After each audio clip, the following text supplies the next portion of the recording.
The long-awaited national nightmare is over.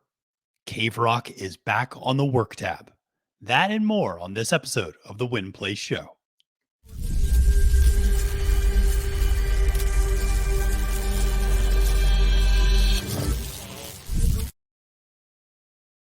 Salutations and welcome, friends. I'm your host to this episode of the Win Play Show. My name is Matthew DeSantis. You can find me on Twitter at the handle at Failed to Menace.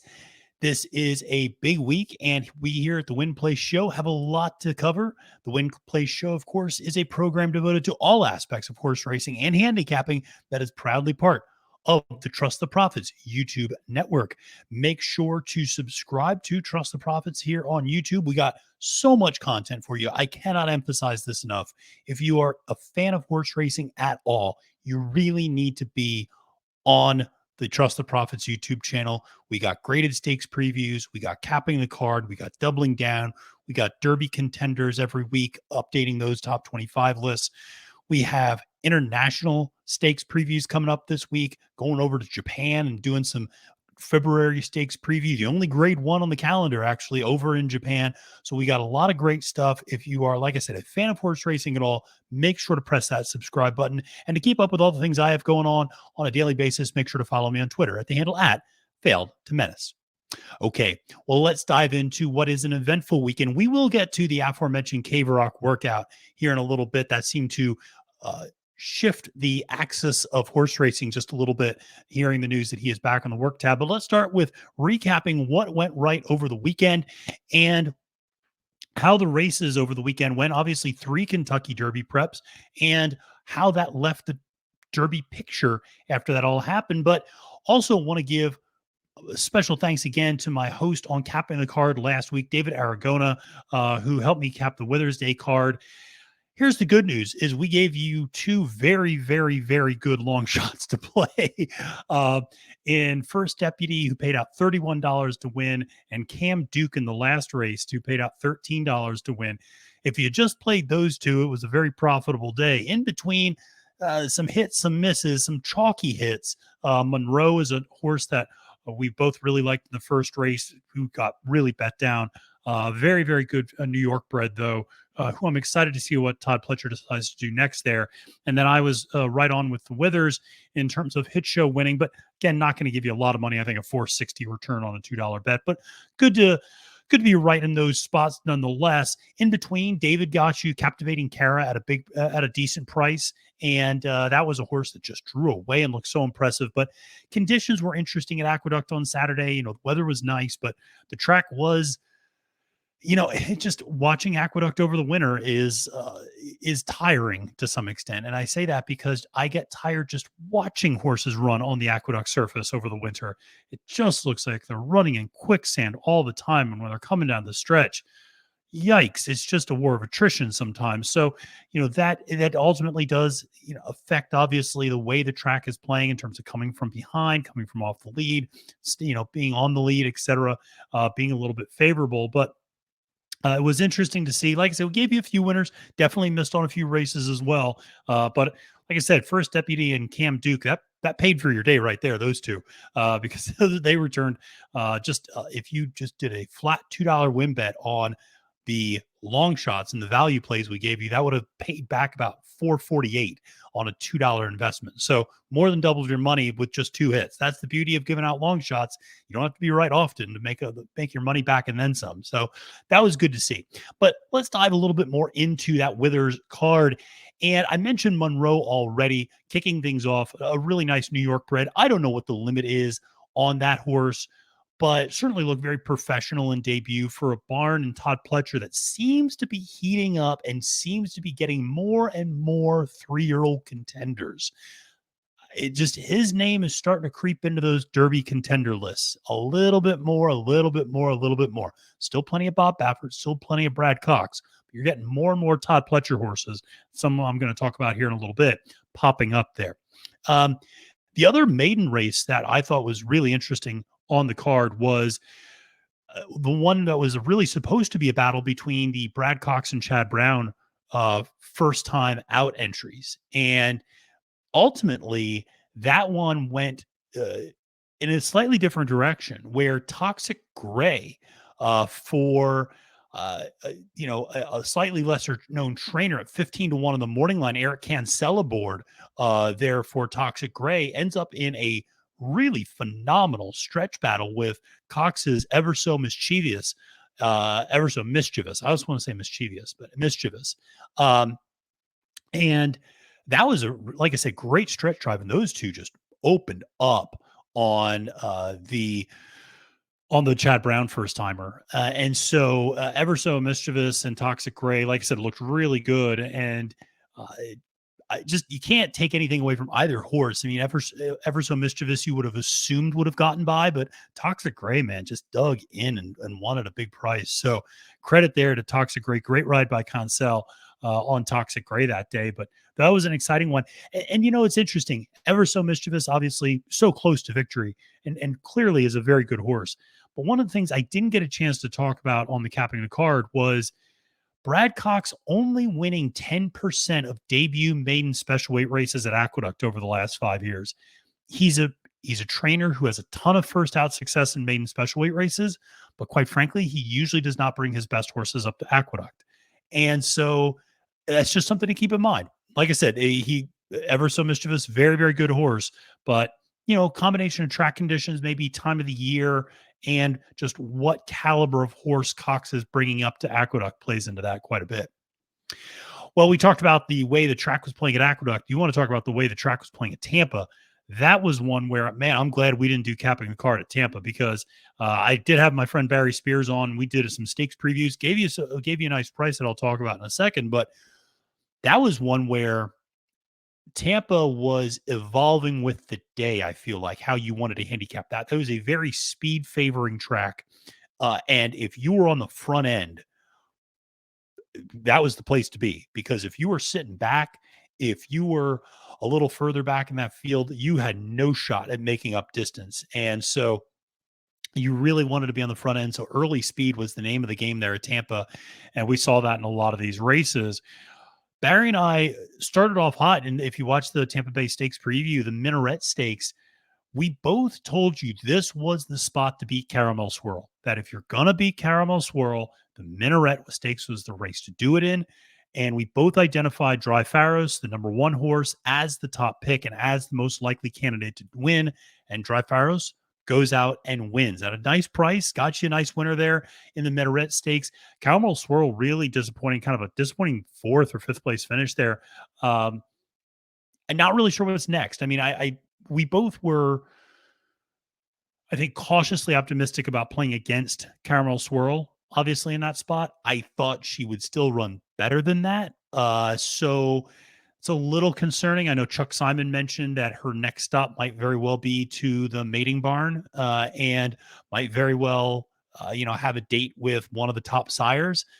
I don't know if her running days are kind of long for this world, in that she might be done with that. A little bit like Obligatory, a horse that came back, a really good mare who came back and from the Breeders' Cup and kind of ran a little bit of a disappointing effort at Gulfstream Park in a graded stakes race.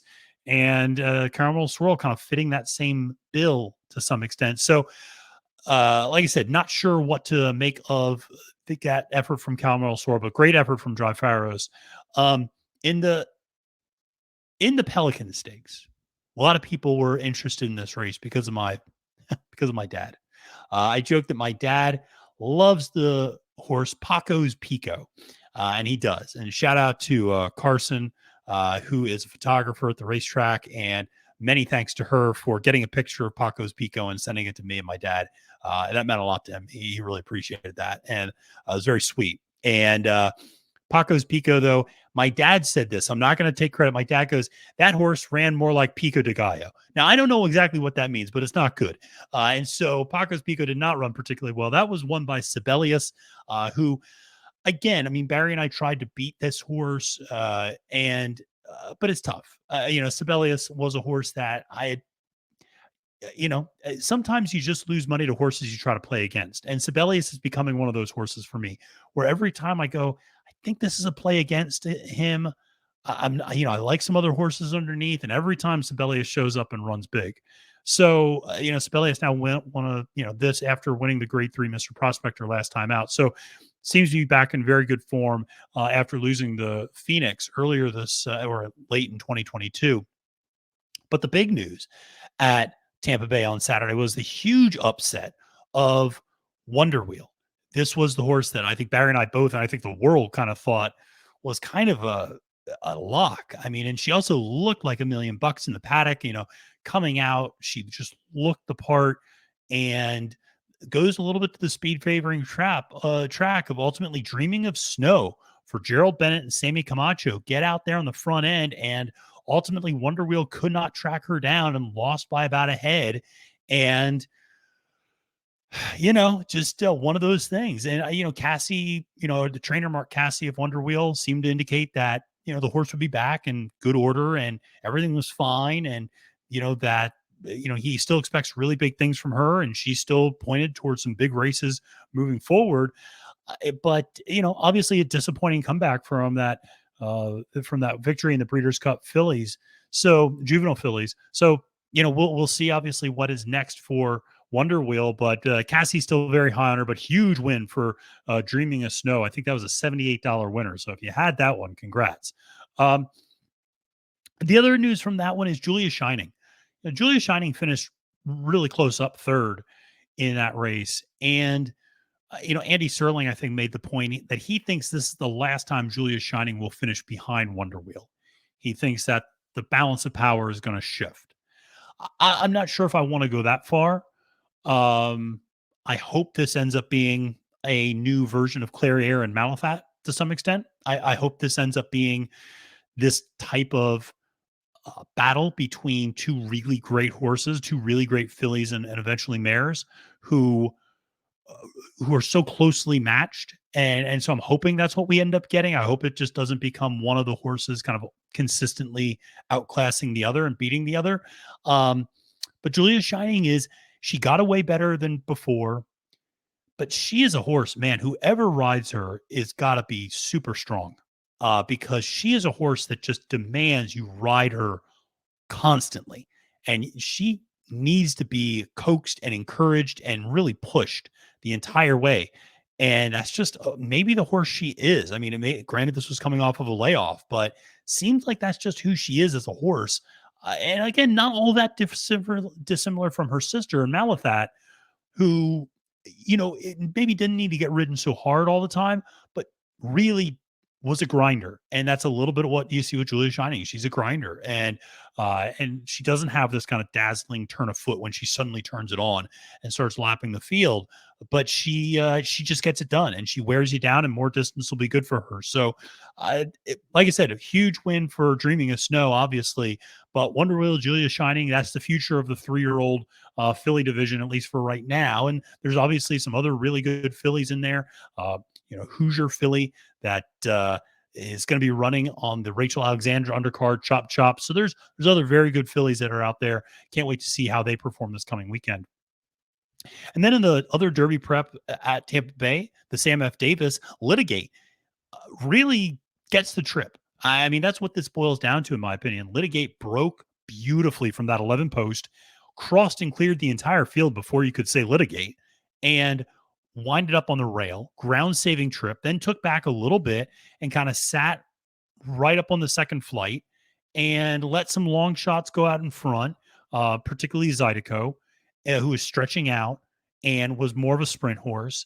And granted, that to speak to how much the front end speed was favored at Tampa on Saturday, Zydeco really didn't fade that far. I mean, Zydeco ended up in a photo for third. Now he ended up finishing fifth, but I mean, that was a bang, bang, bang, third, fourth, fifth place finish between Classic Car Wash, Classic Legacy, and Zydeco.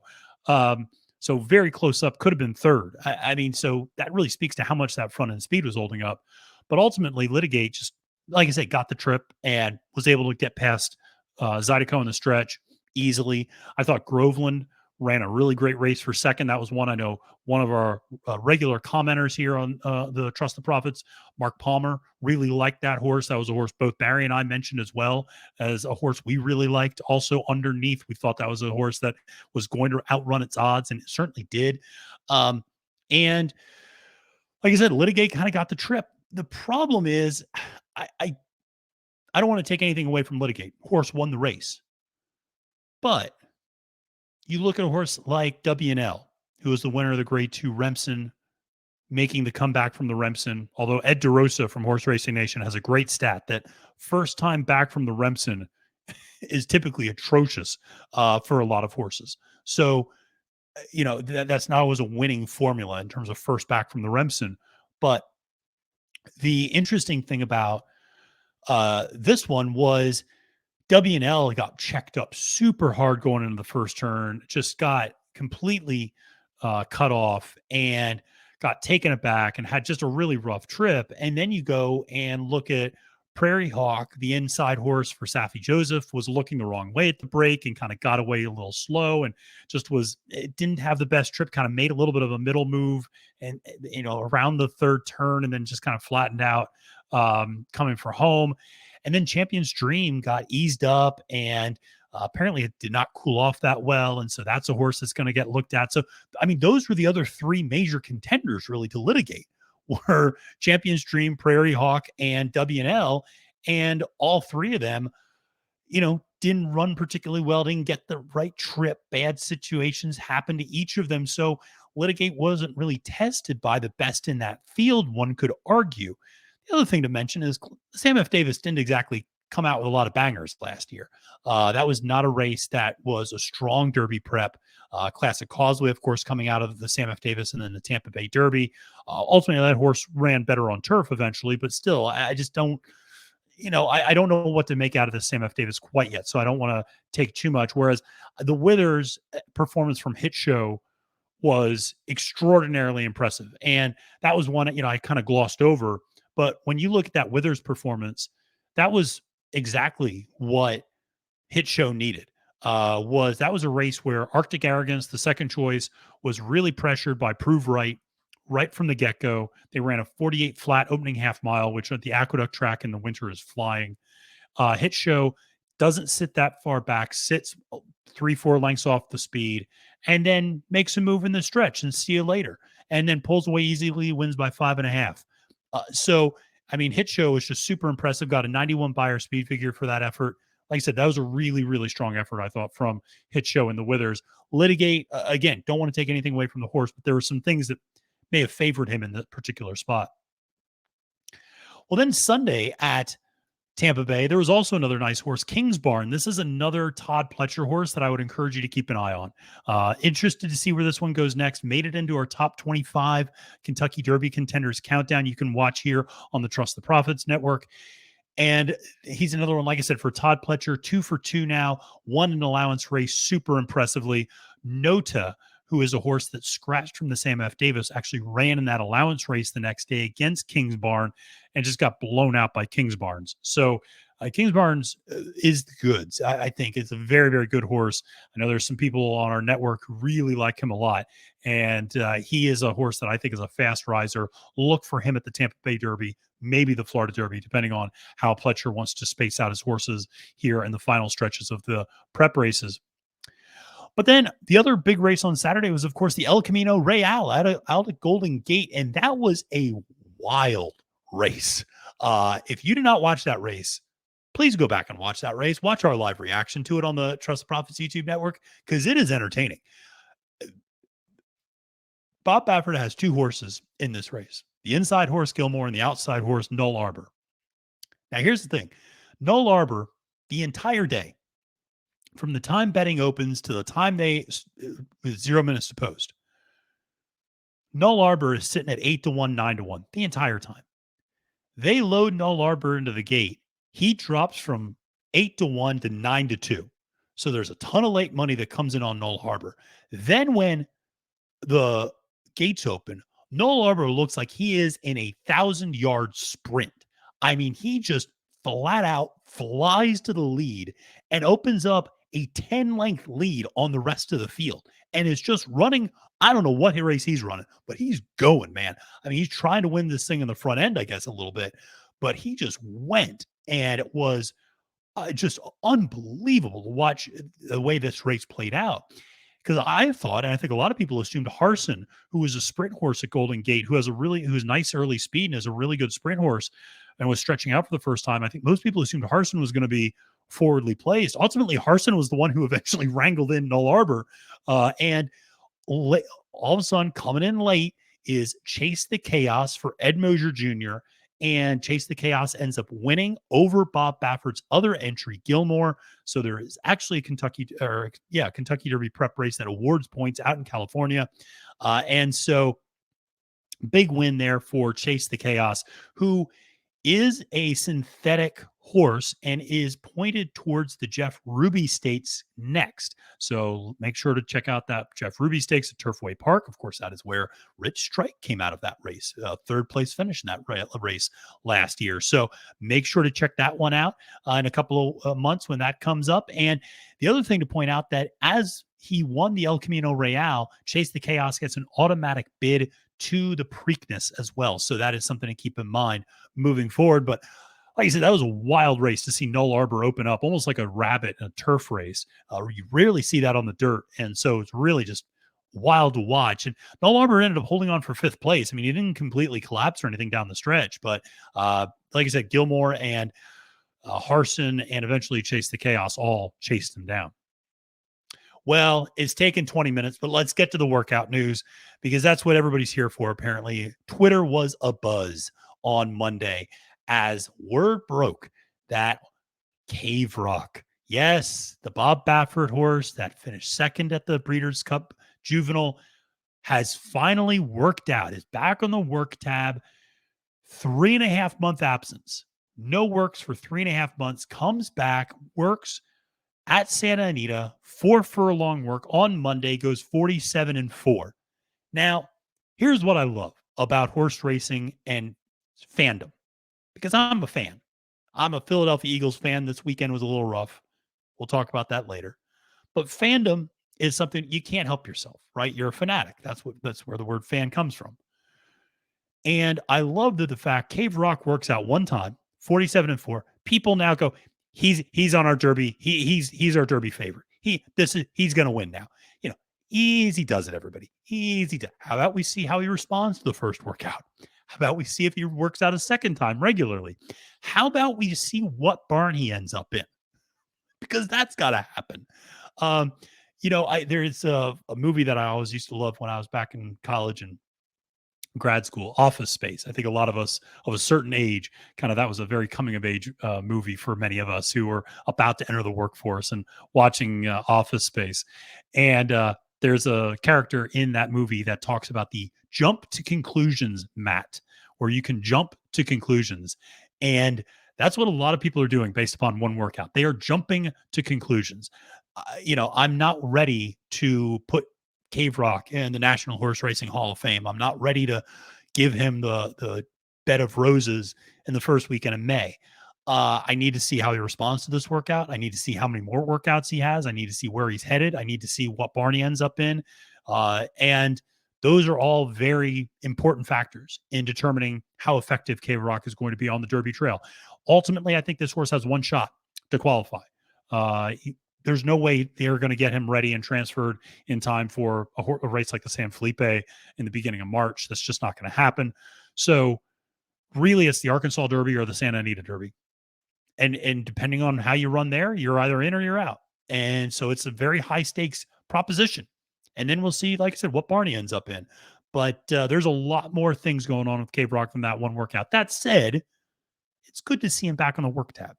I like to see good horses working out. Cave Rock is a very good horse, very accomplished horse as a 2-year-old, and glad he's back on the workout tab. So I'm happy. I'm happy for the horse. I'm happy to see that he's back on there. The more great 3-year-olds we have, the better for this Kentucky Derby run. But let's not jump to conclusions.